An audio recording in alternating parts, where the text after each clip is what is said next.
Man, I want to make a dent in the culture. Like, just like how everybody has their sound, like, oh, like, I need that Jay Dilla type sound, or I need that Ninth Wonder type sound. I want to be like, oh, yeah, I need that Nabeyin sound. One, two, yeah. Come on. 1, 2, 1, 2, 1, 2. 1, 2, 1, 2, 1, 2. Yes, sir, you are tuned in. This is for the SB 1200, ASR 10s and NPC heroes. This is for the crate digging, loop getting, sound manipulators, the Fruity Loop reasoning machine innovators that pump the bass and frequently freak the kick in a stand till it slaps in your speakers. The sound providers that make sure the song is tight. Shout out to the producers, beats grinding live. Shout out to the producers, beats grinding live. Welcome to the Beats Grinding Life podcast with your host, Siren, a weekly interview podcast with inspiring music producers, where every week you will learn from a different music producer how to potentially take your music career to the next level. Today's episode of Beats Grinding Life is brought to you by Audible. Get a free audio download and 30-day free trial at beatsbooks.com.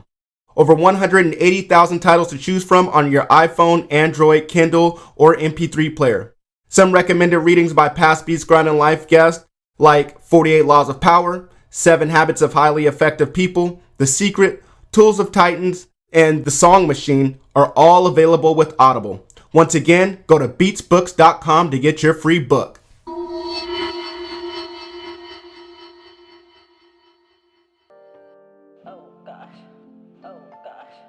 What's up, Beat Grinders? This is another episode of Beats Grinding Life. I'm your host, Siren Beats, and with us today, we have music producer Nabeyin. Yo, what up? What up, man? Nabeyin is an American-born Ghanaian hip-hop, R&B, and soul producer out of San Bernardino, California. The track star turned music producer is quickly grabbing the attention from industry heads.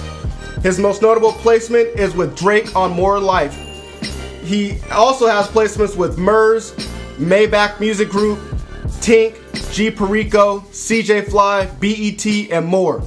Out now is his instrumental album with My Gosh Leotis entitled Blap Attack, available on all digital platforms. Nabeyin, how you doing, man? Pretty good, man. How you doing? Oh, man, I'm great, man. Great. Just feel blessed to have you up on this show, man. Like I told you earlier, I follow you on all social media platforms, man, and just been watching your grind, man, and now I get to talk to you and, man, just get to learn from you, man, so I'm extremely happy about that. Dope, man. I even know people are really paying attention to me like that. Nice, man, nice. Well, that's what's up, man. Well, I just read a brief intro on you, man. If you want to expand on that intro and just let the listeners know a little more about who you are, man, that'd be great.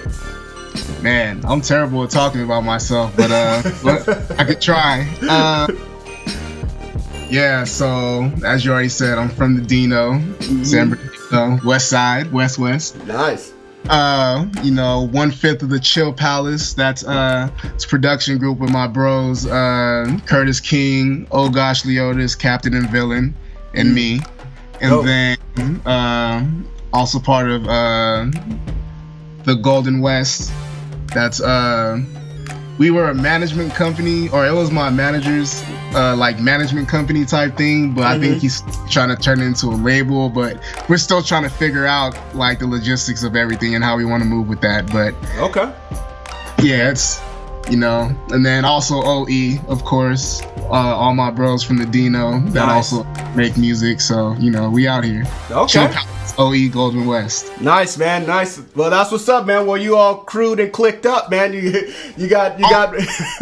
And when I get the little homie to start making beats again, we gonna be back on the drive through deli thing. But we gonna say that for later. Okay, that's what's up, man. Well, man, that just seems like definitely a recipe for success right there, man. Is aligning yourself with like-minded people and people that are doing big things, man. It seems like you're doing that for sure. Yes, indeed. I'm out here trying. That's what's up, man. You're out here doing, man. That's what's up.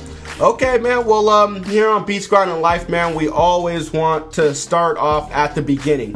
We want to know, man, Nabeyin, how did you get into music production? What made you want to do this thing? All right, so we're gonna start with this.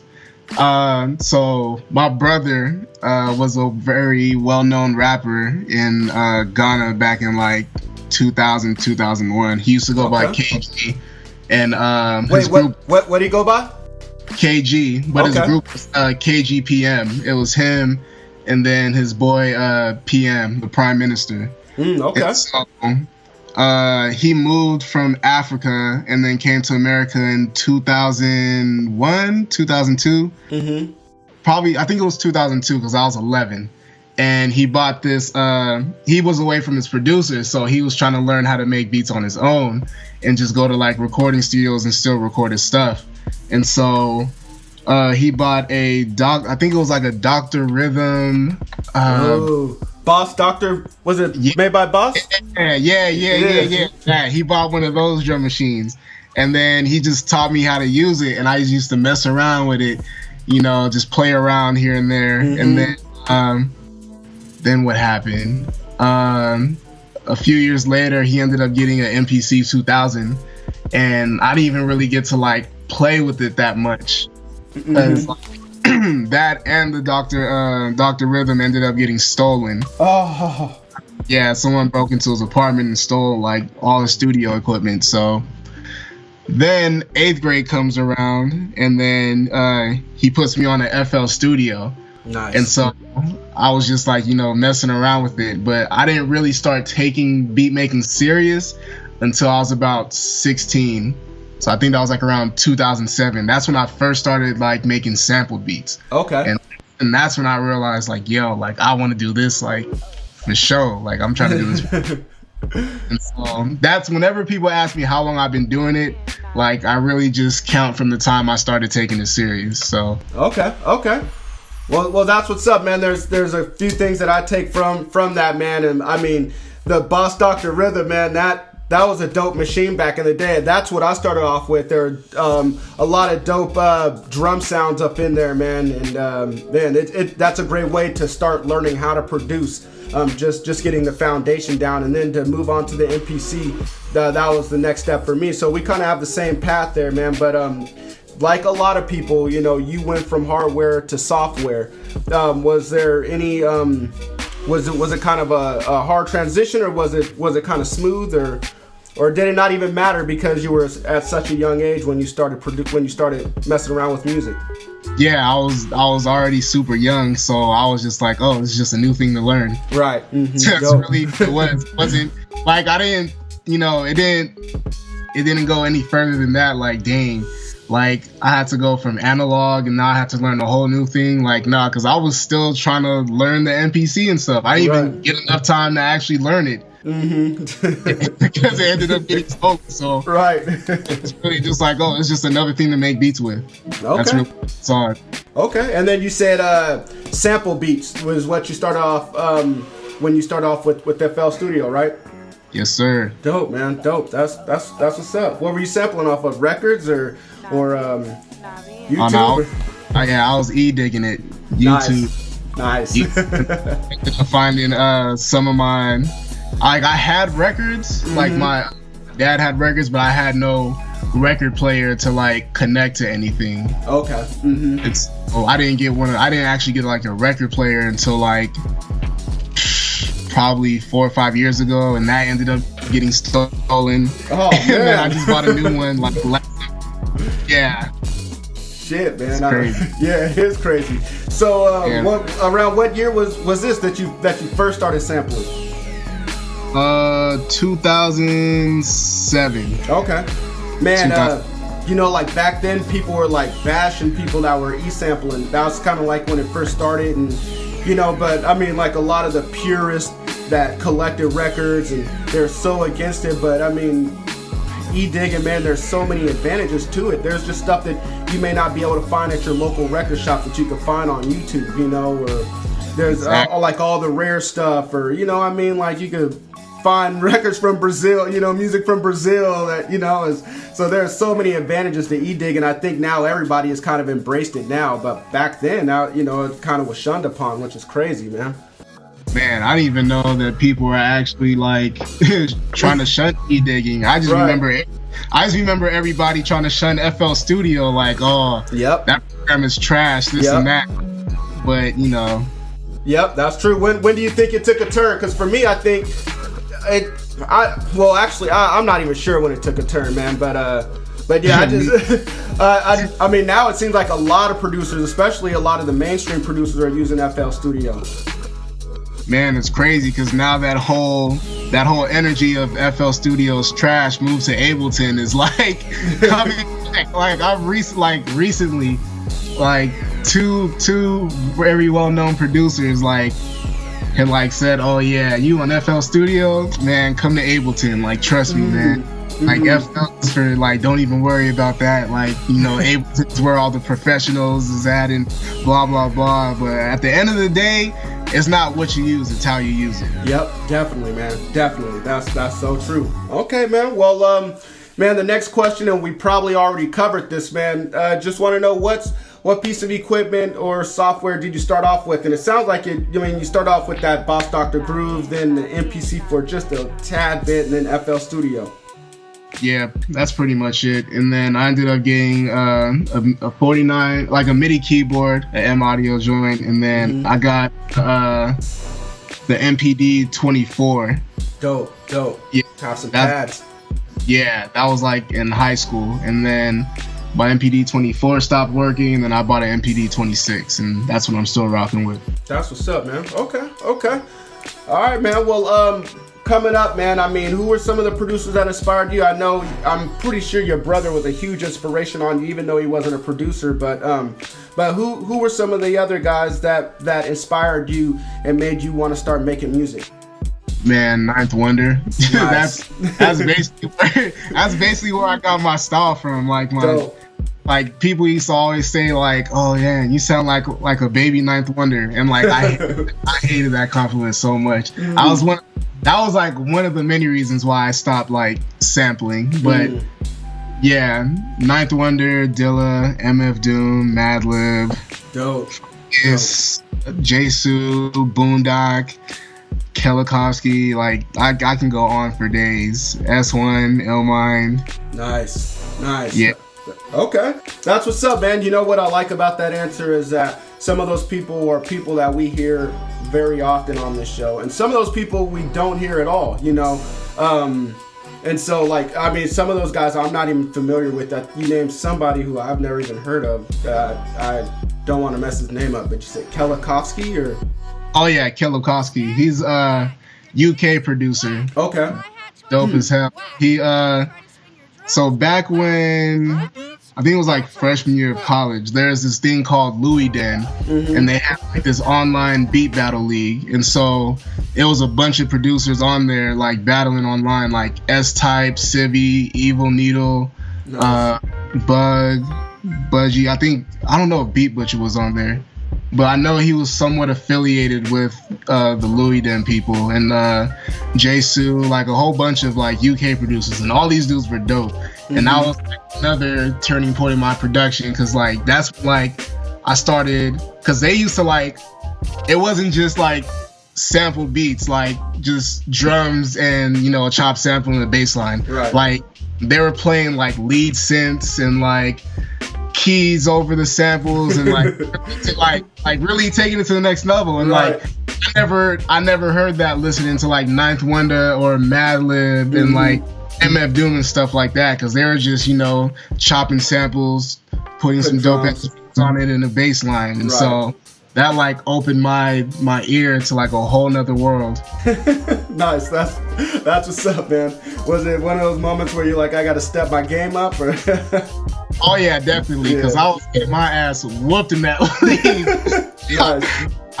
Yeah. So nice. I'm definitely glad I was a part of that. Shout out Louis Den, shout out Cosign.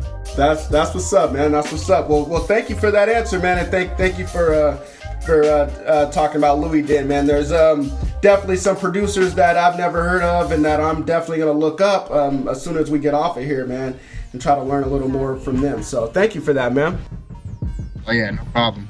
All right, man. Well, you know, we're having a great time, man. I'm definitely enjoying, you know, speaking with you right now, man. But it's not all about that here on Beats Grinding Life, unfortunately, man. I'm going to drag you through the mud just a little bit, man, because we like to talk about the setbacks, man. We like to talk about the failures because ultimately that's what makes us grow. And so I want to know, man, from you, what is the biggest setback or the biggest failure that you've had that you were able to bounce back from and grow from?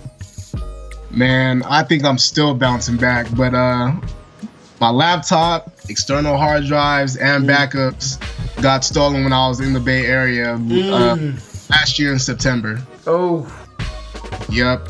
Man, I'm kind of hearing a common theme. This is the third time you talked about something getting stolen. Man, people just love to steal from me. I don't know what to do. It's a big steal my shit sign on the back of my shirt or something. I don't know. But it's you know, just from doing this, and you are I'm not sure how many, but you're the 70-something guest to be on here, and that comes up a lot, stolen equipment. So, man, how were you able to bounce back from that? I mean, is it just as simple as just buying new gear, or did you have to reach out to some of your producer homies and get some sounds, or how did you bounce back from that? Yeah, I definitely had to. Oh gosh, like the moment like everybody found out that my stuff was stolen, because like it was me and my other producer homies. Bankroll got it. Nice. Yeah, somebody had broke into the backseat of their car, and we were out eating in broad daylight. Like I think we were in Emeryville, which is like kind of technically Oakland, I guess, but not really. And so someone had broke into their back window and stole all of our backpacks out the trunk. And so, yeah, I mean, they had all their stuff backed up to the cloud. Unfortunately, I did not. So I took that L. So all the new joints that I was working on for a lot of people, gone. But yeah, I bounced. I don't know. I guess I bounced back because I mean I ended up getting a new laptop like a few weeks later. You know, like I started getting money from like the videos I was shooting, and then a royalty check came in, and then also the homies were just like, yo, whatever drum kits or whatever you need, bro, just hit me up. I got you. Dope. And a lot of people were looking out for me too, but. Like a lot of people were trying to like, you know, give me money for like hard drives and stuff like that, but I was like, nah, I'm gonna get the money on my own, and I'm gonna just, you know, figure it out. That's what's up, man. At least you had the option, though. I mean, people offered, and you know, but that's what's up, man. Damn, do you back your stuff up on the cloud now, or? Nah, now I have like an external hard drive that I just keep at home. Nice. Okay, that's what's up. Yeah. Oh. At least you learned your lesson. You know, you definitely backed everything up. Everything is backed up at home. And how bad did you feel for all the people that, you know, you had some of their projects on your computer? Or, I mean, because I'm sure you had some sort of responsibility to them, you know? I felt like trash, and like now it's like at the end of like every session, like I'm giving out stems. Like with all the producer homies, I'm just like, yo, like take these stems, give me your stems, so that we both have them in one place. But it sucks. Like me and my Chill Palace bro Captain, we had an entire beat tape done, like 15 beats. I didn't even export the MP3s of them, which is so those are gone. Like everything I did in my master's program, all the film scores, all my Pro Tools sessions ever, all gone. Oh man. Yeah, it sucks. Yeah, it sucks. Damn, man. So you do music or movie scores then? Yeah, I got my master's in film scoring, basically. Okay, nice. I actually saw a little bit of your work. I think it was a YouTube video, and you were displaying some of the work that you do. It's actually pretty dope, man. I was pretty impressed. You know, it looked like you had some music over like different shows and movie clips, and it was pretty tight, man. Yeah, all my friends shot like all of those videos. Okay, yeah, I thought that was pretty impressive, man. That's what's up, man. So I should have added to the intro. What I also should have added to the intro too is that you're a rapper, because I heard some of your bars on the on the tape there. No, I am definitely not a rapper. Definitely not a rapper. Oh man, yeah. It sounded dope though. Thank you. Yeah. Okay, man. All right. Well, man, we can move on, man. We just talked about, a major failure or a major setback that you had, man. Thank you for sharing that, man. But we're gonna jump on the other side of that, man. I want to know what has been the greatest moment in your career thus far. Man, I guess the Drake placement. Yeah. I should have known. Yeah. I can't think of nothing else, but yeah, that Drake placement is like so far the best thing that's happened to me so far. Nice. Have doors opened up for you since because of that? Yeah, definitely some doors. Like that, it didn't change my life, but it was changing my life. Okay, nice. That's dope, man. That's dope. Well, congratulations on that, man. That's what's up. Thank you. Yeah, man. Okay. All right, man. Well, what is it possible that you can tell us how that came about? Yeah. So, let's see. It was around the time that so Wallace Lane, it's two brothers, Nizzy and Farsi. So, I think me and Nizzy were working on stuff for Logic's album around that time, and then Farsi came in and he was like, "Oh yeah, work on some chords or whatever for whatever artist, I forget who." And I was just like, "All right, for sure." So when I got back home after like camping out at that studio for like 2-3 days, like I started just working on a bunch of different chord progressions, and so I sent it to Farsi of Wallace Lane. And then they messed around with the chords, added the drums or whatever, and then sent it back to me. I was like, okay, cool. And then I thought nothing of it. Like, literally forgot about that beat. And then I get a FaceTime call from Nizzy while I was in Norway. And like it was like literally the week of More Life dropping. And he was like, yo, we just landed a big placement, and he wasn't trying to tell people. He was like beating around the bush, and he slipped up and he said Drake's name, and I was like, yeah, right, we ain't getting no damn placement with Drake. Shut up. And he was like, nah, bro, like we made it, this and that. And so I was juiced, but then I was just like, nah, I'm still in disbelief. I was like, man, I've heard this story too many times. Like, I have there's no paperwork for nothing.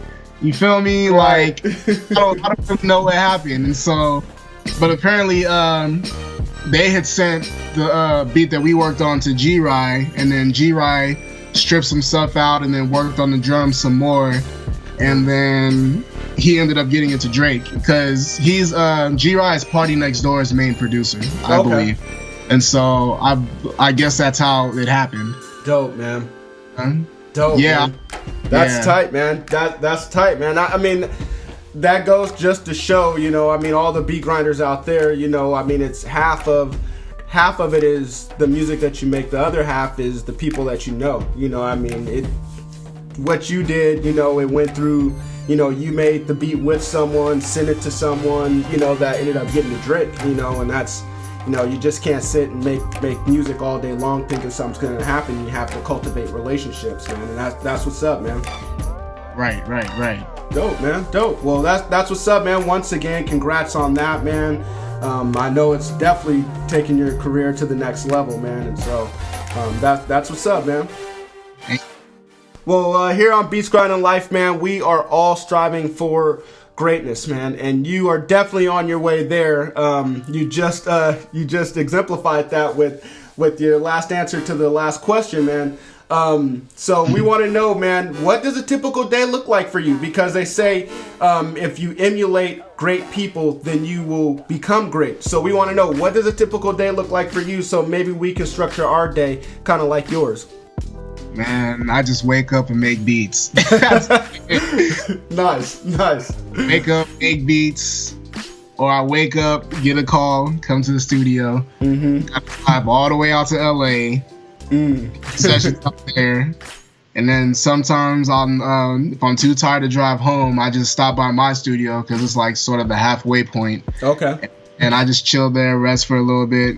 Probably wake up like a few hours later, make beats there, then go home. Nice. Other days, I'm trying to get back in shape, so I've been like in the gym, kind of, sort of, but not really. I'm always out in LA, so it's like I hardly get to like actually, chill at home or like work out and stuff. This is like the first time I've been home in like a week or two. Wow. Yeah. So would it make sense for you to eventually move out to LA, or do you just love San Bernardino that much to where you want to stay there?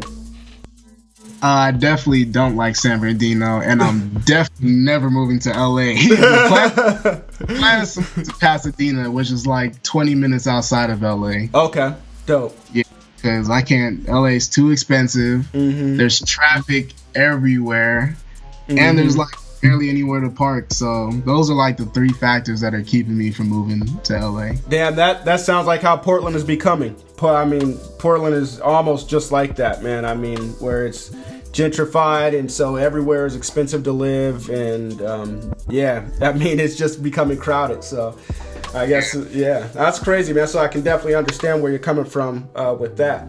So, okay, man. All right, well, it looks like your typical day, wake up, make beats. Oh, I wanted to ask you, because I know, how far did you go in track, man? Were you a professional track athlete? I was all right, so the year I got injured at the national track meet, I was supposed to compete for Ghana that summer. Damn. Didn't work out that way. Knee locked up. Doctor said I tore my meniscus. Ooh. That was the end of my collegiate career. And then I had to rehab the entire year, which means that I missed all the fall conditioning, which is like important.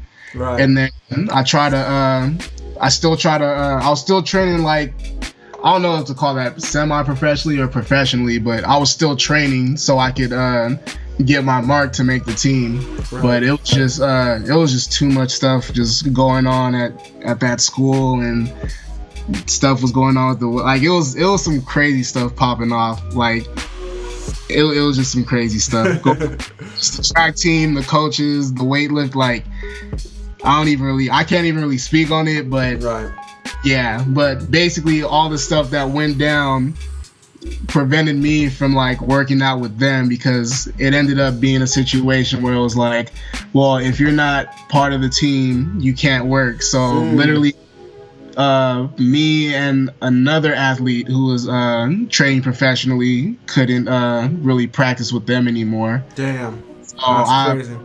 Yeah, but my coach, my old jump coach that had coached me, he ended up not getting hired back the next year, and so he was training me for the rest of the year, but I still couldn't really get in the weight room like the way I wanted to, and so that also hindered my performance like a lot. Damn. And on top of that, I wasn't like in the same shape I was before I got injured, so it was just all that stuff going on, and so I was just like, yeah, I'm just gonna hang it up and just focus on getting my Yeah, well, man, the only reason why I asked that is because you said that, you're trying to get back into shape, and so I just figured it must be hard for you to be out of shape as a former athlete. Yeah. Well, anyway, man, this next portion of the interview we like to call In the Studio. We would love to be there with you, man, in Southern California, making beats with you and in your studio with you than everybody else in Chill Palace, but we know we can't make that happen. I don't even know if your studio is that big enough to have all the beat grinders in there at once. But the next best thing, man, is this portion where we get to figure out what you do in your studio. So, you ready? Yeah. All right, man. So, what do you do when you first start crafting a beat? Do you have a set ritual? Do you turn down the lights, turn up the lights, get a drink, smoke a blunt? What do you do? Yeah, first of all, I gotta have my mood lights on, like the LED lights. Nice. I always said like when you video call me, like I have the purple lights in here. That's just I'm really inspired and influenced by colors, and so like that's pretty crucial to like I'm not gonna say crucial to my creativity because I can still create without it, but it just puts me in the mood to like and so there's that. I don't smoke, I don't drink, and so I just turn on the LED lights and I just start playing chords. That's usually how it goes. And then figure out some chord progressions and then go from there. Dope, man. Dope. Okay. That's what's up, man. What's a not so secret weapon that you have in that studio? Man, I don't think there really is one. Honestly, like it's just it's really like this, almost the same setup I have at the house. It's just a keyboard. Okay. Well, I mean, I've been using this Yamaha MX61. Like it's like a workstation keyboard. So I guess that's that. Nice. Okay. Now, just what do you like about that so much? I like the Rhodes. Nice. Rhodes, and then there's a few dope synth pads in here. Some dope live sounding instruments. Nice. That's what's up, man. Yeah, Yamaha, they've always been known for their sounds, man. I mean, the sound selection ever since. I mean, from what I can remember, like the Motif stuff have always had some really dope sounds in them. So. Oh yeah, definitely. Okay, man. Well, what's all in your toolbox? What are you making beats with right now? FL Studio 12, a MIDI keyboard, MPD 26 if I need a sample or if I need to chop samples, and then this Yamaha MX61. Oh, and this record player as well. But I haven't broke that out in like a couple months, but I might have to get back on that pretty soon. Yeah, what kind of record player? Is it a Technique or a Newmark? Yeah, it's a Newmark. Nice. Okay. That's what's up, man. That's dope. All right. Well, you don't have much. You didn't say much, but I mean, you're definitely producing some great music, man. So that just goes to show everyone, you don't have to have a full studio of just a bunch of stuff to make dope tracks, man. Yeah, like you said, it all depends on the person, not the equipment. So that's what's up.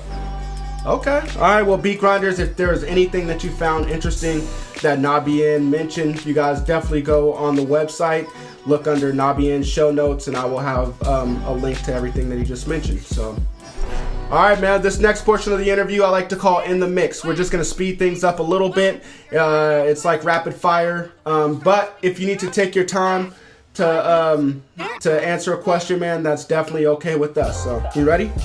Yeah, let's get it. Let's do it. All right. Do you prefer making beats with samples or without samples? Without. All right. What's your opinion? Oh, you know what?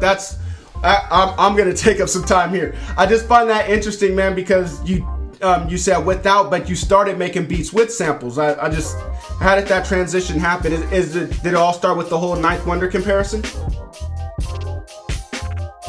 Nah, but that was, I mean, it kind of played a factor, but not really. Okay. I'm gonna keep it G. When I first, the reason why, well, I tell this to everybody. The reason why I even started playing keys is because, oh gosh, Leotis. Nice. Okay. So someone in your own circle influenced you a little bit. Yeah, so like I remember like the first time I met him and I heard his beats, I was just like, yo, I have to learn how to play the keys. And then on top of that, I went to school for film scoring anyways. So like I was learning the music theory, and so I was getting better at it.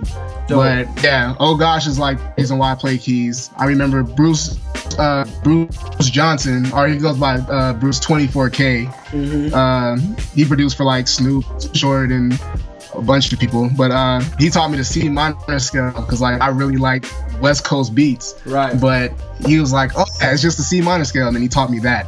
And then also when I was in the Bay, I used to collab with the homie Christopher Elliott, and he plays keys pretty good too, but I couldn't keep up with him, and so I like show me like, you know, oh, it's in this key, or like these are the keys I played, and so like I just kept practicing like playing keys, and then what got me better at playing keys, what made me get better at playing the keys faster was playing over samples. So like, yeah, because you know every sample is like in a different key, so I was just figuring out what are all the notes in the scale, and then I was just figuring out my own chord progressions within that, and that's what, you know, sped up the process of me learning how to play. That's dope, man. That's dope, man. Well, thank you for that, man. You definitely dropped some gems within that question, man. I mean, within that answer. So, thank you, man. Do you have like a set regimen? I think someone I spoke to, they said the first thing, it was QB Problem. He said the first thing that he does every single day is he practices keys for at least a half hour. Do you have a set regimen, or is it just a part of your music making every day? Yeah, it's just a part of my music making. I actually need to put myself through chord camp and just start playing and just start making chords and stuff like that. Nice. Okay. All right, man. I like that. Chord camp. All right. What's your opinion on selling and leasing beats online? Do whatever makes you happy and whatever pays the bills. Because at the end of the day, you can always chase all these placements, but like I'm sort of the guy that's like stuck in between both. Because like trying to sell beat, like I don't promote my website anymore, but it's just there. If anybody wants to, but like I'm not focused on that. Like I'm worried. I'm still trying to get placements, but you know, my bro Curtis King like is freaking, you know, he's the man when it comes to like leasing beats online and stuff. Like he's able to like pay his rent and like feed his family off of that. And so you really can't knock somebody's hustle. You feel me? Yep, definitely, man. Okay. And he was also getting placements too. Like he's been on damn near every Ab-Soul project, and so you know he plays both sides of the field as well. So dope. Yeah. So that shows that it is possible. You know, I hear a lot of people say, you know, if you're a producer that leases beats, you kind of get marked as that, and it's hard to get placements. But you know, I mean, there are people out there that show that that's not the case. Yeah, so. Definitely not. I don't know. Maybe it is hard to. I mean, I wouldn't know. Right. But there probably is. I don't know, because there's a lot of politics that go into this, and so I don't know. It's crazy. Yeah. Because like, Johnny Giuliano used to lease beats on Sound. Like he was like the number one seller on SoundClick, and then he was the king. Yeah, and then one of those beats ended up landing a placement with Wiz Khalifa or something like that. Forget which it was, but yeah. So I don't know. There's really no rules to it, but you know, there are a bunch of politics and producers that'd be like, you know, if the producer works directly with that artist and you're like the guy trying to get in, like there can be some times where they're just like, oh nah, you know, he does this and this, or they'll just try to throw salt on your name. Right, yeah. Okay. All right, well, what's a plugin that you think every producer should have in their arsenal? Contact. Nice. Nice. Love it, man. Love it. Okay. What's a book that you think every producer should read? And it doesn't have to be music related, but it can be. Man. I don't know. I usually just read my music theory books. That's really like the only one that I've actually read. Okay. That's... but I'm gonna say the homie Curtis King's book. He just dropped a book as well. I actually need to go like cop that and get an autograph by him and stuff like that. What's it called? What is it called? It's The Prosperous Hip Hop Producer. Dope. Okay. Yeah. Nice. Well, man, Beat Grinders, you guys definitely go check that out. I'm gonna check it out. I've never heard of it, but I'm definitely gonna look it up. Is it on Amazon? Yeah, it should be. Okay. It's basically like I don't know. It just takes you through his journey as a producer. It's not like, oh, these are the steps that you need to take to, you know, get to where you want to go. This is really just his journey, and you know, there's some gems in there, here and there. Yeah, I bet, man. I mean, if he's a successful producer, you said he's done stuff for Ab-Soul? Yes, sir. Yeah, I mean, we can definitely learn. I know he has Absol, Kendrick, Murs. He did like a whole album with Murs. Nice. Who else? I can't remember all of his credits. Okay. But yeah, I mean, those are, TDE. Yeah. I mean, doesn't get no bigger than that. Yeah, right. Unless you got a placement with Drake, I don't know. Yeah. That's what's up, man. All right, man. Well, thank you for that suggestion, man. I'll definitely go check it out. Beat Grinders, you definitely go check it out as well. I'm sure that we can learn something from that. But Nabeyin, man, we're gonna need to know. We're gonna need to know one of the titles from one of the music theory books that you're reading. Man, I actually got to go to the car and go look that up. Okay, well, man, if we won't have you do that, then. Yeah, you got. I mean, shoot, I can give it to you. I'll shoot you a DM with the name of. Dope. Okay, so is that a book that you just carry around with you everywhere? Yeah, I just keep it in the car in case, like, I want to just read up on some stuff or just figure out like new techniques. Dope, man. Dope. I mean, that just goes to show that you're trying to master your craft, man. I was just reading an article with Quincy Jones in it, and he was saying, who was it? It wasn't Charlie Parker. It was somebody, but he, well-known jazz artist. He was saying that they just kept a book of scales with them everywhere they went. That book was so torn up, but took it everywhere he went, So, I mean, you're definitely on the path to greatness, man. I mean, you're doing the same thing that some of the legends are doing, man. And you're definitely continuing your learning. So that's what's up. Yeah, I need to freaking go read that interview because I've been seeing it everywhere. I just haven't had time. Oh man, it's a great interview, man. I mean, he lets you know so much that you would never know. One thing that I learned is that the Blazers owner Paul Allen, he said, could play the guitar just as well as Jimi Hendrix. So I find that hard to believe. But I mean, he sounded very candid in that interview, and he didn't sound like he was lying about anything. So, but yeah, man, you should go check it out. That's crazy. Yeah, man. All right, man. Well, I want to know, what's an internet resource that you use that you think every producer could benefit from? And when I say internet resource, I mean a website or a mobile app. Man, that I couldn't tell you because there really isn't anything that YouTube. Yep, that. More people say YouTube than any other thing. Dog, that's how I learned how to sample. Right. Yeah, right. We out here. YouTube University. Yep, there you go. YouTube University. Okay, that's what's up, man. All right, man. Well, I want to know, man. We're taking out all the faces on Mount Rushmore. There's 4 president faces up there, but we need to replace those faces with producer faces, and we're giving you the honor of putting the producers on there. What 4 producers are going up on Mount Rushmore? Man, I don't even know. Like, I can't. That is such a hard because like when I first started making beats, my 3 favorite producers were Timbaland, Dr. Dre, Kanye. Right. And then when I started getting into sampling, it was Ninth Wonder, Dilla, Madlib. MF Doom is like in the mix there somewhere. Nice. But then my favorite producers ended up being Focus. Nice. Focus was one, DJ Dahi, Cam Obi, and Aman Omari. And then there's also Mr. Porter. But okay, well, I mean, I'm not gonna let you off the hook though, man. You gotta give us 4 though. All right, Dilla, of course. I'm gonna put. Then there's Just Blaze. Oh my God. Okay. Yeah. Who has my dang? And it doesn't have to be your 4 favorite. It just has to be 4 producers that you think are the holy grail. That you every time we look up at Mount Rushmore, that's those are the 4 that should represent hip hop production.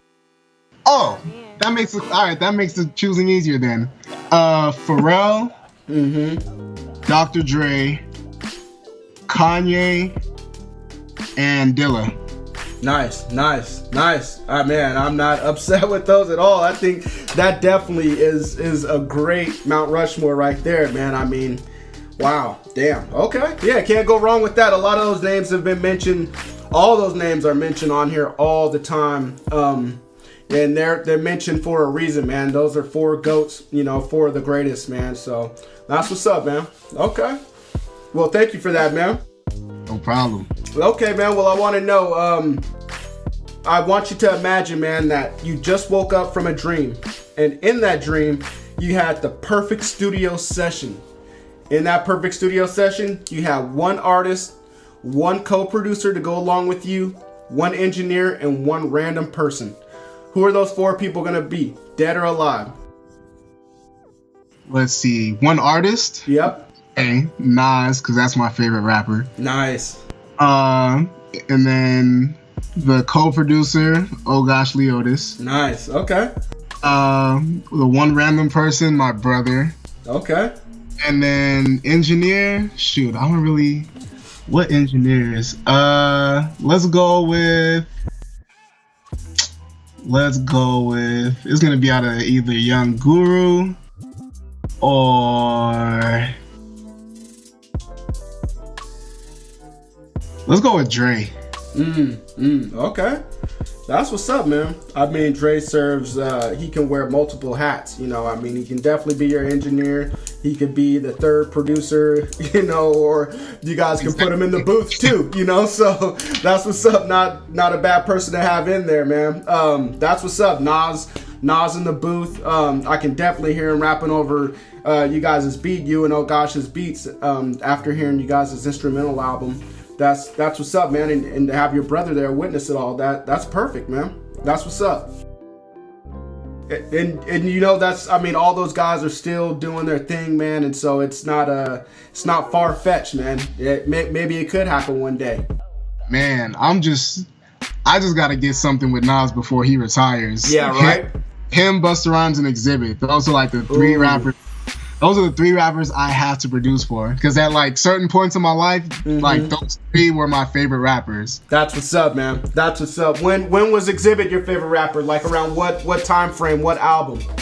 It was around Restless, but I don't even think I had heard Restless. Like I heard X and I was like, oh, this is dope.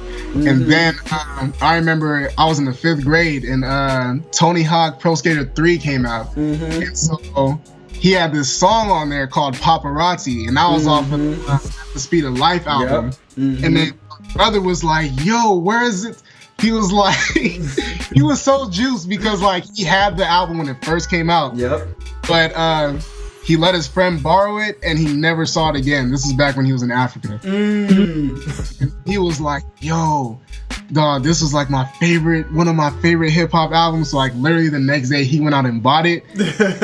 Nice. Sit down, listened to it, and I was like, yo, this dude is crazy. Yes. Yeah, so I was just a fan. And plus, like, you know, I feel like Exhibit represents the West Coast sound very well. So yes, he does. Yes, he does. Yeah, on different, I mean, he can, you know, he represents that.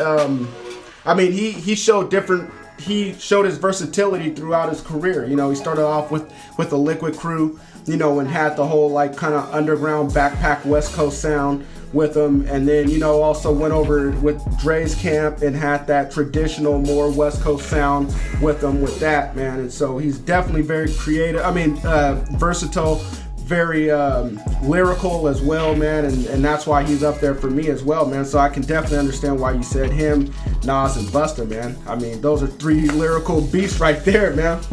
Yeah, Busta's the reason why I even fell in love with hip hop. Damn, is that right? Yep. That's what's up, man. That's what's up. Was there a specific song? Yeah, Woo-Ha Got You All in Check. Nice. So my parents like try to keep me away from hip hop for so long.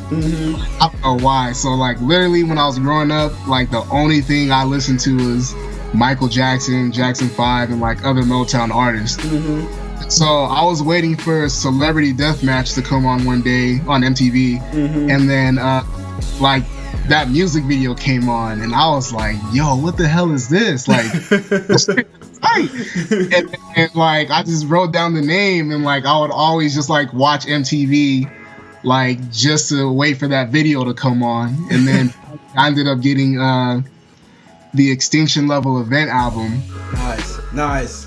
like a year later. I think I was like 9, but I had to get the censored version. so I had that, and then I finally got Busta Rhymes The Coming, and then yeah. Nice, man. That's what's up, man. That's what's up. Not a bad guy to be in to have you get started into hip hop. Not a bad introduction. Definitely slept on, man. I believe he's one of the best lyricists out there, man. But no one really recognizes him for his lyrics, man. At all. Yep. So, all right, man. Well, I want to know, man, what's your favorite song that you ever produced? Man, I don't even think I have one, honestly. There's just too many joints that I like, but I don't know, because for me, like, I get real tired of hearing my beats to the point where I just like hate it. Like, oh man, like a lot of these beats, like I hate like probably 2-3 days after I make them, and that's also what keeps me going like harder, because I'm just like, yeah, that beat wasn't that tight. Like I gotta make something way doper. It's probably gonna be something that like probably back in my boom bapping days. Okay. Nice. Well, man, I want to let you know, man, you got some tight stuff, man, and I mean, obviously other people think so as well. So, man, but you're your own worst critic too. So, all right, man. Well, what's an album besides one that you worked on that you recommend every producer listen to, and why? Let's see. I'm gonna say, as far as like hip hop goes, or as far as like what? It doesn't even matter. Just as far as like learning an album that we can learn a technique from, or maybe an album that we can learn that we can reference for mixing or whatever.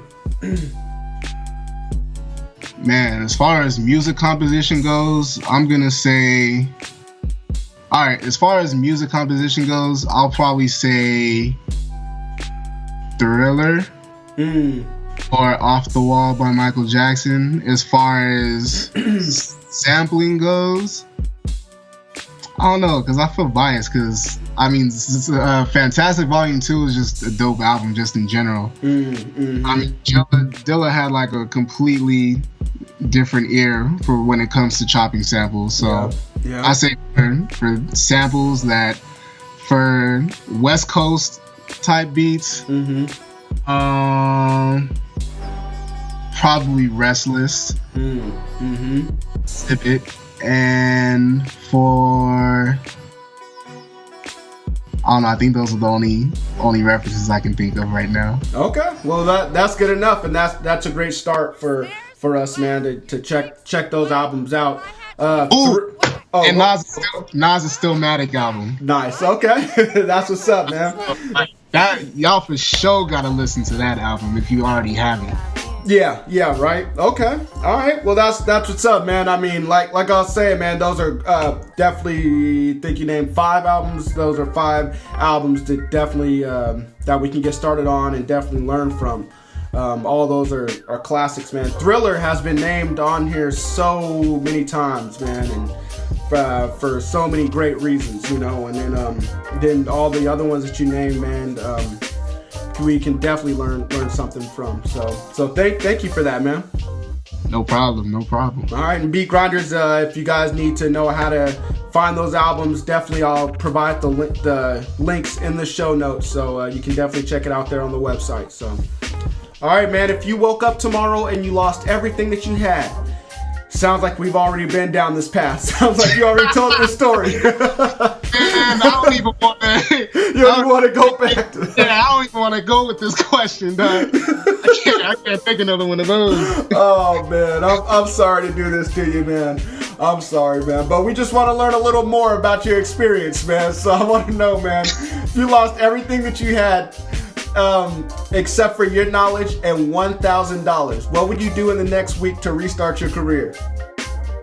Buy the same thing I bought the last time. but you know what? I'm gonna put a spin on this, and this is what I do to everybody, so it's not just you. I want you to imagine that you don't have your contacts. So when I say, because I said you lost everything except for your knowledge and $1,000, your friends are gone. You don't have any contacts. Nothing, man. It's almost like you're on a whole new planet, identical to Earth, except for the $1,000 of the currency and your knowledge. So what are you gonna do to restart? Shoot, buy another laptop. Buy a keyboard. Dang, I have no monitors either, no speakers. Nothing. Oh man, I don't even know what speakers I could get for it. Let's see. All right, because this laptop cost me like $700. You think you might have to go to Craigslist? I probably would. Oh, if I have access to Craigslist, then yeah, then we good. Yeah. We Gucci. I thought I had to buy everything from the store. All right, yeah, we got access to Craigslist. I'm getting a laptop, a keyboard, monitors, and an external hard drive. Dope. That's all you need. To get started, man. Yeah. That's what's up. And the reason why I asked this question is because there are a lot of producers just like yourself that may have gotten everything stolen or a hard drive crashed or whatever that need to figure out what's the next best move. And there's also listeners that want to become producers that want to know what can they do to get it popping. So thank you for that answer, man. You definitely fulfilled that and definitely helped out, man. So thank you for that. No problem. All right, man. Well, I want to know, man, what does legacy mean to you? And when it's all said and done, man, when your music career is over, what do you want your legacy to be? Legacy to me is just something that will always be remembered. Like, I feel like if you have a complete impact on the culture, and I feel like that's part of a legacy, but generally that's my take on it. And what was the second part of that question? What do you want your legacy to be when your music career is over? Man, I want to make a dent in the culture. Like, just like how everybody has their sound, like, I need that Jay Dilla type sound, or I need that Ninth Wonder type sound. I want to be like, oh yeah, I need that Nabeyin sound. Nice. That's what's up, man. Well, man, you can definitely make that happen. You're on your way there. Definitely, man. Like I said, you got placements, man, to put your name out there. You're definitely on social media, influencing guys like myself. So, man, you're on your way there, man. That's what's up. Yeah, thank you. Yeah, no doubt. Okay, man. Well, I want to know what's the greatest piece of advice that you've ever received, and what advice would you have for all the beat grinders listening today? The best advice that I ever received. Oh, probably from my track coach. You can't. All right, so I'm gonna just go into a little bit of explanation. So, I would have meets where I would do absolutely terrible, and like there's athletes there that I should have beat, or like athletes that I've competed with my whole life, but like they've grown so much faster in their technique than I have. It's like that used to frustrate me, and I always used to just look back and be like, what am I doing wrong? Right. But at the same time, it's like everybody grows at their own pace, and at the end of the day, you can't control what other people do. You can only control what you do. So work on your craft and get better. Nice, man. Thank you for that advice. It's much needed this day and age with social media, man. We're always definitely looking at other people and comparing ourselves to other people, and so I'm so glad that you gave that advice, man. And you just gotta put the blinders on sometimes and just put your head down and keep working. So that's what's up, man. Thank you for that. No problem. Oh, and one more piece of advice. Yes, please. Learn music theory, learn how to play the keys. I guess that's two pieces of advice, but all in one though. Yeah, learn music theory, learn how to play the keys. Like, you don't need it, but it'll definitely improve like your production overall. Okay. Any advice on where to get started? YouTube University, maybe? Definitely. Okay. YouTube University. I don't know. Everybody's a different learner. Like, I don't know if I could learn music theory on YouTube. Like, I had to be like in an actual classroom to learn it, and even then, I had to retake both of my music theory classes twice because I failed it. So, and a C- was failing in grad school. So, wow. Yeah.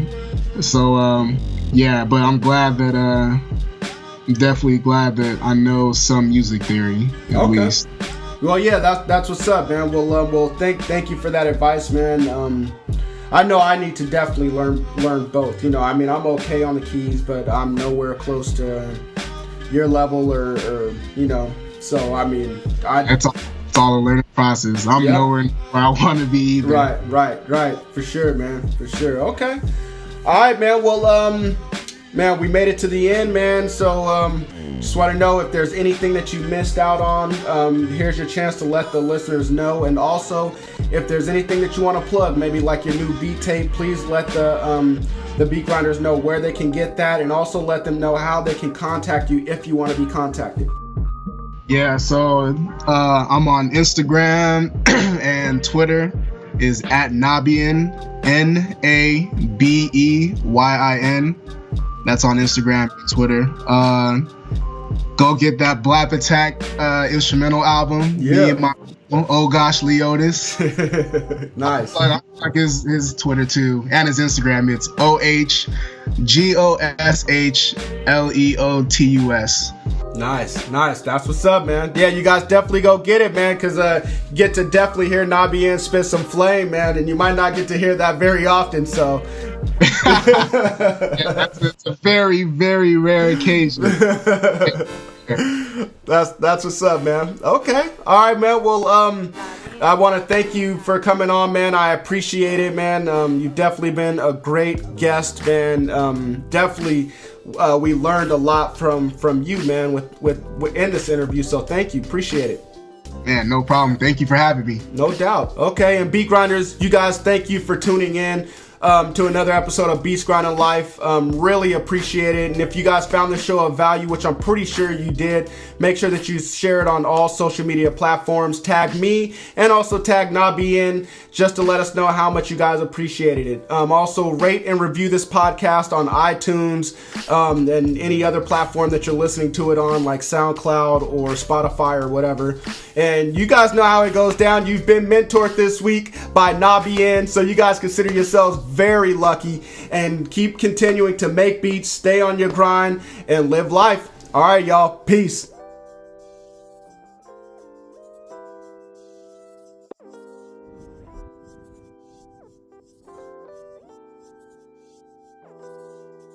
Here at Beats Grinding Life, we want to thank you for listening to another episode. We want to know, what were your biggest takeaways from this interview? Just go to beatsgrindinglife.com and leave a comment on this episode's show notes page. Also, while you are there, go subscribe to the podcast on iTunes. Just click the little button that says subscribe. If you could, please leave a rating and review.